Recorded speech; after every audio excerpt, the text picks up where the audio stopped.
velho de Angola caminhou tantos anos pra firmar sua gira com Micael. Preto velho de Angola caminhou tantos anos pra firmar sua gira com Micael. Olha como trabalhou velho Guiné. Olha como trabalhou velho. Boa tarde, meu saravá fraterno a todos vocês. Aqui quem vos fala é o Wellington, de São Paulo, do Templo Terra da Luz Divina, em São Paulo. O nosso propósito hoje aqui é registrar um depoimento ilustre, né, para o site Umbanda do Brasil, de direção do nosso irmão de fé, nosso irmão de corrente, Rogério Corrêa, e deixar registrado, tanto para os umbandistas da atualidade, quanto para os futuros umbandistas que virão, o depoimento da vida, da obra, do trabalho, da experiência, né, do senhor Omar Belico dos Reis, mais conhecido como Mestre Atsara, filho direto do senhor Woldro Wilson da Mata e Silva, Mestre Apacane, o Pai Mata. Então, estamos com a presença ilustre dele aqui hoje ao nosso lado, né, e no qual ele vai disponibilizar um pouco da sua experiência, um pouco da sua obra, como que ele conheceu, como que ele chegou à presença do mestre, o seu aprendizado, a sua história, e com o intuito de enriquecer, com o intuito de trazer para a nossa coletividade, tanto presente como futura, né, que esse vídeo será eternizado, a história, né, a vivência, a luta, o trabalho, para mostrar a todos que Umbanda é um campo árduo, é um campo de trabalho, porém é um campo também de muita glória, é um campo também de muita luz. E esse é o nosso intuito hoje. Então, mais uma vez agradecendo ao nosso irmão Rogério Corrêa, que se deu o trabalho de estar vindo aqui hoje em São Paulo. O mestre Omar é residente atualmente em São Paulo, cedeu o dia hoje para poder registrar esse depoimento exclusivo para vocês, meus irmãos, que são internautas, acessantes do site Umbanda do Brasil, e que no qual enriquecerá muito mais ainda esse acervo que contém a vida e obra do Mestre Mata. Ali tem todo o trabalho, como vocês podem navegar nas páginas, todo o trabalho da vida e obra do Mestre, e aqui hoje presente, né, a ilustre figura de um descendente direto, daquele que teve a alvissareira oportunidade de conviver, de pisar na areia, de bater cabeça para Papai Guiné. Então isso só tem a nos enriquecer, só tem a nos orgulhar, nos honrar, acima de tudo, pela essa oportunidade. Então agradeço aqui a presença do mestre e a Tsara, que hoje, com muito carinho, com muito amor, com muita fraternidade, vai deixar um pouco da história dele para vocês, né? Está aqui meu irmão Rogério Corrêa também presente, e dentro dessa gravação estaremos realizando algumas perguntas para ajudar esse entendimento. Então, vou passar a palavra ao mestre. Meu saravá fraterno a todos vocês, que Pai Guiné de Angola, lá da Sonhomar, lá da Ruanda, juntamente com o Pai Mata, representado aqui pelo filho dele, possa abençoar todos nós. Meu saravá fraterno a todos. Mestre Omar, boa tarde. Boa tarde. Estamos muito satisfeitos com a presença do Senhor aqui em nossa pequenina casa espiritual. E gostaríamos que o Senhor contasse agora um pouco de sua história, né, para os nossos telespectadores, aqueles que está nos assistindo nesse momento. Que o Senhor pudesse compartilhar com todos nós um pouco da sua vida, um pouco da sua obra, né, dentro da espiritualidade, dentro da sua religiosidade. Okay. Muito obrigado pela presença do Senhor aqui, viu? Bom, primeiro boa tarde a todos, né? Estamos aqui para atendendo o pessoal da Umbanda do Brasil, né? O site Umbanda Brasil, Rogério Correia, aqui tem o Wellington, o Wendel, um terreiro do Wendel e do Wellington. A história normalmente é aquela meio normal, né, do médium, né? Então, antes de eu conhecer o Mata e Silva, eu passei 10 anos na denominada Umbanda Popular, que chamam de Umbanda Popular. A Umbanda, para mim, é uma só. É só a questão de ser mais estudada, de ser mais aprofundada nos seus fundamentos e outra de ser mais natural mesmo, né? Praticar a Umbanda, porque a Umbanda é mediunismo. O que levou à existência da Umbanda, do Espiritismo, é mediunismo. O mediunismo é o que faz as pessoas caminharem dentro dessa seara. Que ela seja difícil, que ela seja fácil, para cada um é de um jeito. E cada um tem o dom mediúnico diferenciado. Existem diversos estudos sobre a mediunidade, cada um tem uma maneira, uma sensibilidade não existe igual. É como se fosse como é que chama? No dedo, né? Quando você coloca o dedo lá A digital. A digital, né? Como se fosse digital. Então nós viemos de uma família católica, depois que eu vim descobrir na minha família que existia pessoa espírita, mas normalmente vim de família católica, e já desde pequeno já começava algumas coisas estranhas a acontecer comigo, alguns medos que hoje poderia ser denominado de, como é que chama, as pessoas chamam hoje de pânico, né?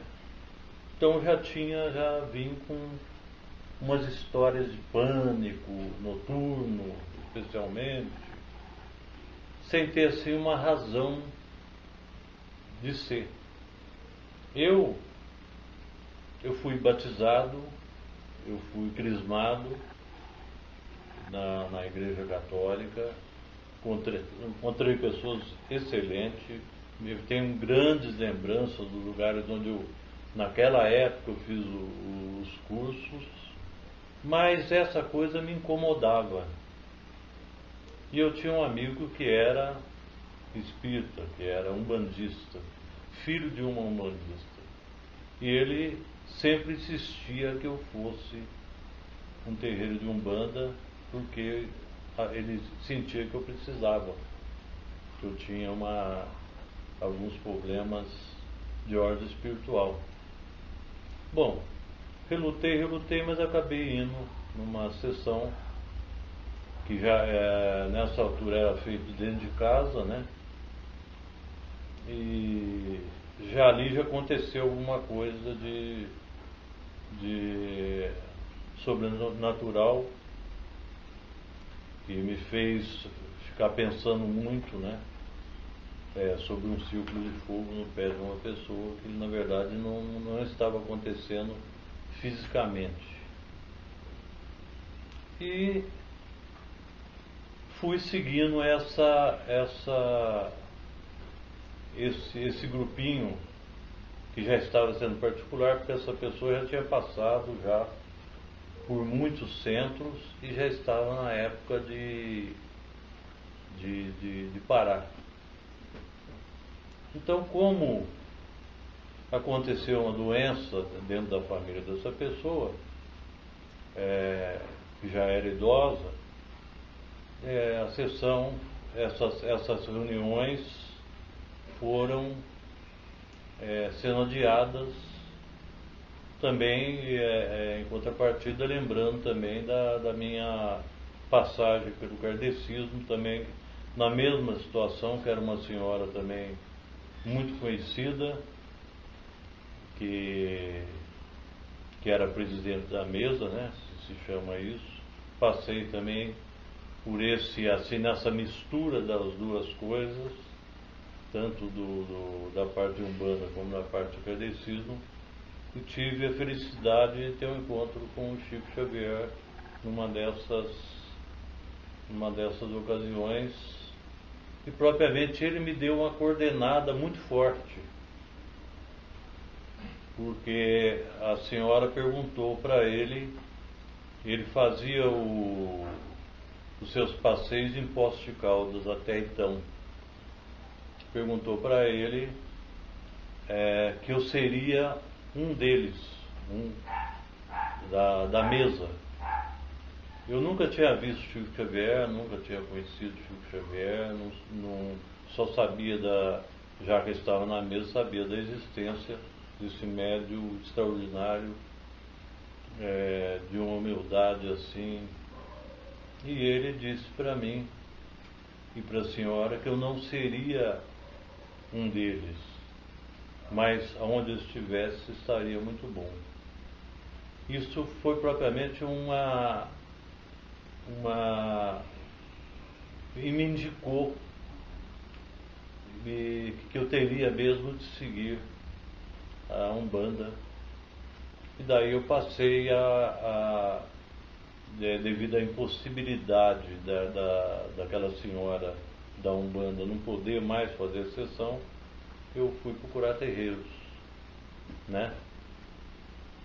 Uma época muito bonita, uma época muito brilhante da Umbanda, muitos médios, muito trabalho, muita coisa, muita seriedade. Foi muito gratificante os 10 anos que eu passei pela Umbanda Popular, denominada, como eu sempre falo, denominada Umbanda Popular, porque a Umbanda é uma só. Não existe no astral uma separação. Vamos dizer, existe uma que estuda mais, outra que estuda menos, mas não existe uma separação, tenho certeza, no mundo astral. Isso é uma coisa nossa, da gente querer estudar, querer aprofundar, e os outros seguirem pela fé, só pela fé mesmo, pelo dom especialmente, né? Então não existe assim uma separação entre uma e outra. Encontrei, eu via muita mediunidades bonitas, e passei por muitos centros, tanto em Poços de Caldas, que tinha muitos centros em Poços de Caldas, frequentei, pus a roupa branca, né? E ali eu, como a mediunidade não desenrolava, eu auxiliava de todas as formas possíveis, né? Tirando ponto, tocando tabaco, quando pedia, tocando mal o tabaco, né? Entendeu? Porque eu não sabia tocar tabaco. Então, vai lá, Omar.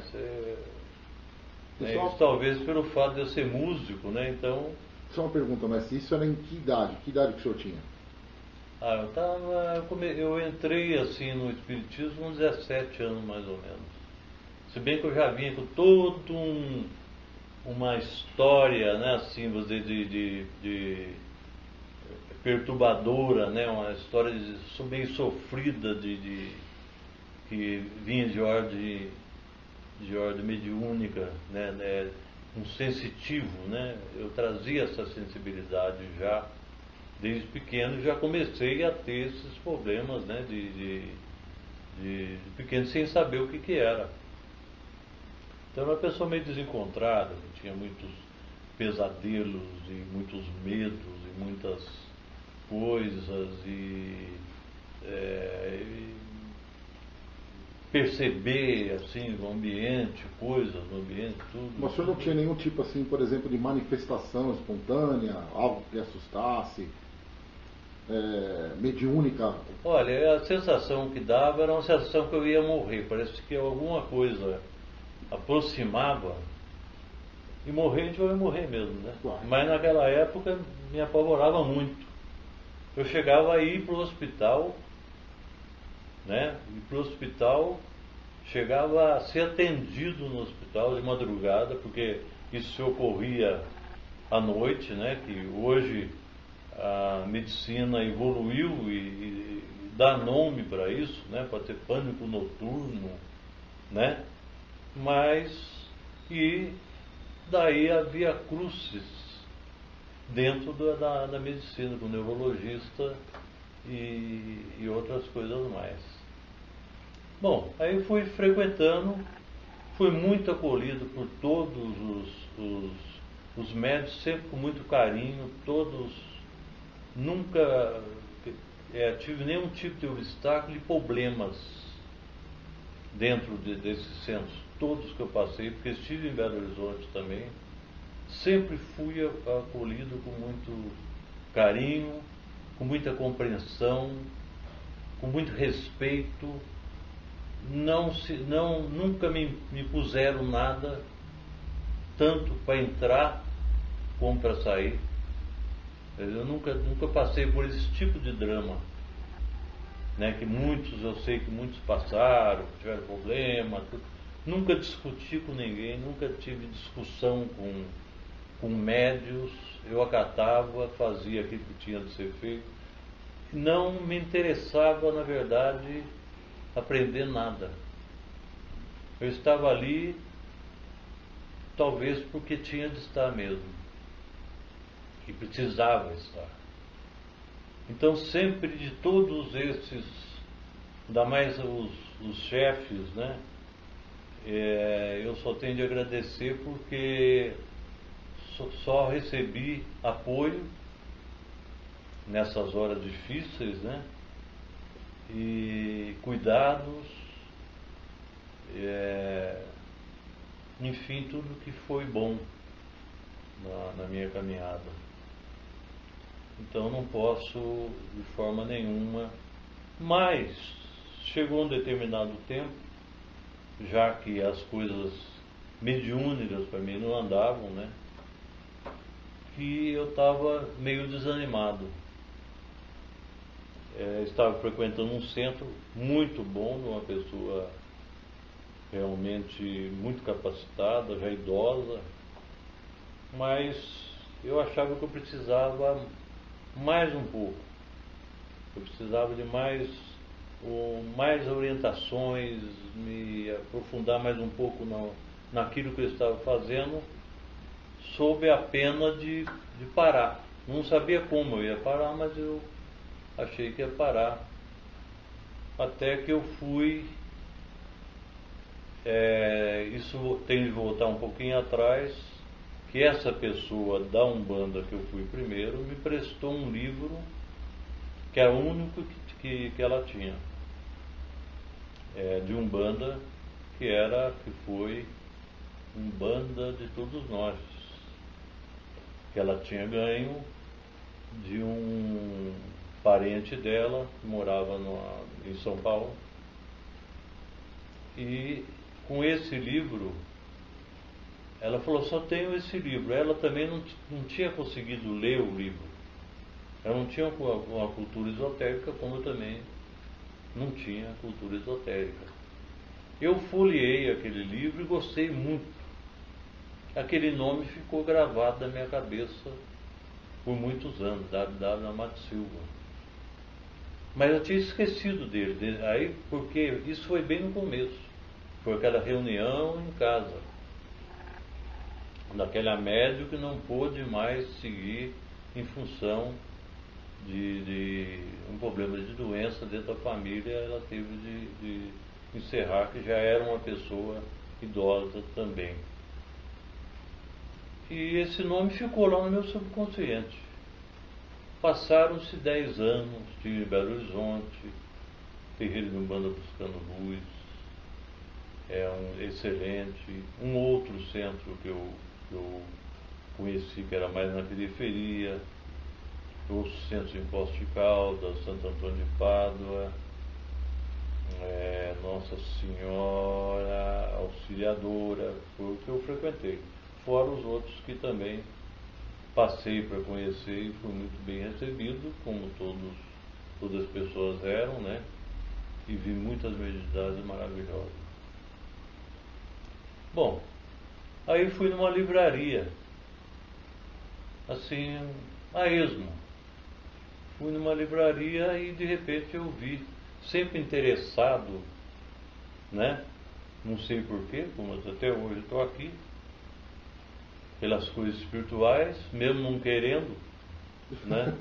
Mas sempre interessado, vi um livro, um jornal que se chamava Espiritualista, O Espiritualista.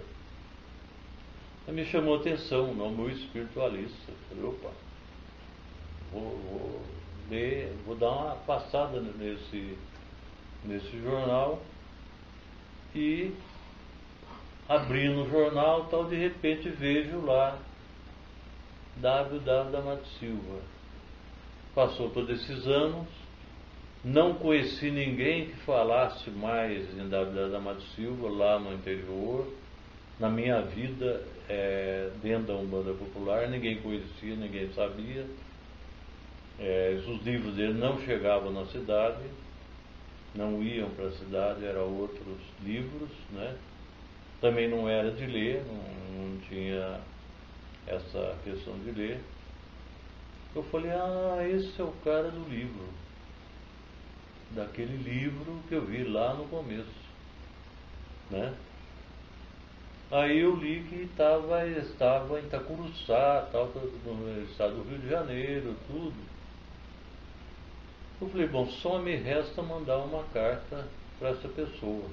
Não tinha endereço. Tinha cidade e estado. O senhor sabe datar? Quando que foi isso? Que data foi? Mais ou menos nessa faixa aí de 17, 18. Não, aí não. Aí já 1900, tinha passado 10 anos. 1960, 61, quando que foi essa data? Agora é difícil fazer esse cálculo aí. Mas você tira 10 anos, você põe 10 anos nos 17, dá 27. Então é mais ou menos nessa faixa aí. Eu nasci em 47. Então eu já estava com 27 anos. Né? Eu não tinha conhecido o vídeo ainda. Né? Nem conhecido o mato. Se eu tivesse conhecido o Ovidio, provavelmente o Ovidio já devia estar lendo esse. Não conhecia ninguém dessa turma. Aí eu resolvi mandar uma carta para ele, assim a esmo. Falei, uma tentativa, vou mandar uma carta. W.W. D'Amato Silva, conforme estava lá na reportagem, Itacuruçá, estado do Rio de Janeiro, né? Mandei uma carta simples e veio a resposta. Tem uma carta guardada até hoje, né? Também tenho contato com ele na Freitas Bastos. Num dia, não lembro se era terça ou quinta, que ele ia lá num horário mais ou menos de 10 horas até 2h30, 3 horas da tarde, ele ficava lá. E lá ele recebia muitas cartas, telefonemas, né? E eu fui sozinho, não teve problemas, sem nenhuma pessoa para indicar. Eu acho que muitos deve ter acontecido isso muito na vida do velho Mata, né? E eu tendo contato com ele me sugeriu, me deu um diagnóstico, né? Foi interessante meu encontro, que ele deve ter entrado e a figura assim tão simples, né? Tão em todo sentido, fisicamente, né? E que eu imaginava uma outra coisa. Ele deve ter entrado e eu não vi, porque eu fiquei na porta esperando. Eu esperava, na verdade, uma outra pessoa, assim. Eu tinha na minha cabeça Eu tinha uma imagem de uma outra pessoa. Foi quando a moça do caixa me chamou e falou assim: "Ô, você não está esperando o seu Márcio Silva? O seu Márcio, ele está aqui." Aí ele falou: "Ah, seu Mar, tal, eu vim de Poços de Caldas, tal." E aí o que aconteceu? Ele ali, tivemos uma conversa breve, ali mesmo na frente da livraria, né, que ele me indicou o livro, adquiriu o livro e me indicou para fazer algumas coisas do livro. Me indicou um remédio também, né, uma vitamina que eu tomasse, que ele sentia que eu tinha uma estátua já mal curada, que realmente eu tinha. Eu acho que todo esse transtorno, né, já me trazia esse problema. Bom, eu comecei a fazer tudo que ele indicou, tudo que ele indicou, coisas que eu nunca tinha feito antes. Comecei a fazer, tendo o livro em mão. Ele falou: "Faça esse trabalho assim, esse assado." Fiz.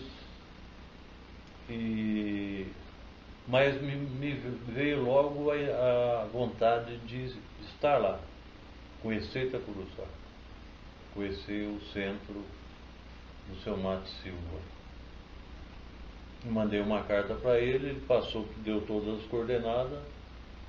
Como eu nunca tinha andado lá com aquelas bandas de carro, eu já dirigia tudo, eu peguei o ônibus e me mandei para lá. Fui lá. Chegando lá, eu pensei: é aqui mesmo. É aqui que eu vou ficar. Era bem longe. É bem longe, né? De Poços a Itacuruçá. É bem longe. E fui para lá. E depois assisti a sessão. Depois o mestre lembra quantas horas de viagem era mais ou menos de carro? Eu acho que, olha, que você tinha ido para o Rio, depois você ia pegar o ônibus da aviação Eval, né? Chama, né? Isso. Então eu tinha de parar na rodoviária do Rio e depois pegar um ônibus, conforme ele indicou, fiz conforme ele indicou e fui para... Chegou lá, ele falou: "Aí chegando lá, Rua Boa Vista, bairro Brasilinhas, acho que 161, se eu não me engano. E você, qualquer lugar que você... qualquer boteco, eles vão saber onde eu estou. Você pode perguntar aí." Realmente era um lugar, assim, um lugarejo muito gostoso. Aí eu fui e senti que era ali que eu tinha de ir. Que ia ser difícil, não ia ser fácil. Eu estou saindo de Poços, precisava ter gás, né, para poder... E fomos criando aí Até pela condição de condução, né, mestre? Exatamente. Pelo que já narraram anteriormente, o trem passava uma única vez por dia para poder chegar até Itacuruçá. Eu ia de ônibus, depois pegava também o outro ônibus, que era aquele furgão antigo, né?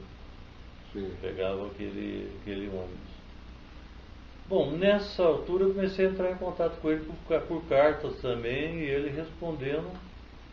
E indo lá também comecei a ir, até o dia que ele falou que tinha uma pessoa em São João da Boa Vista que também estava indo lá e que já estava fazendo reunião em casa, que era o Ovídio, né?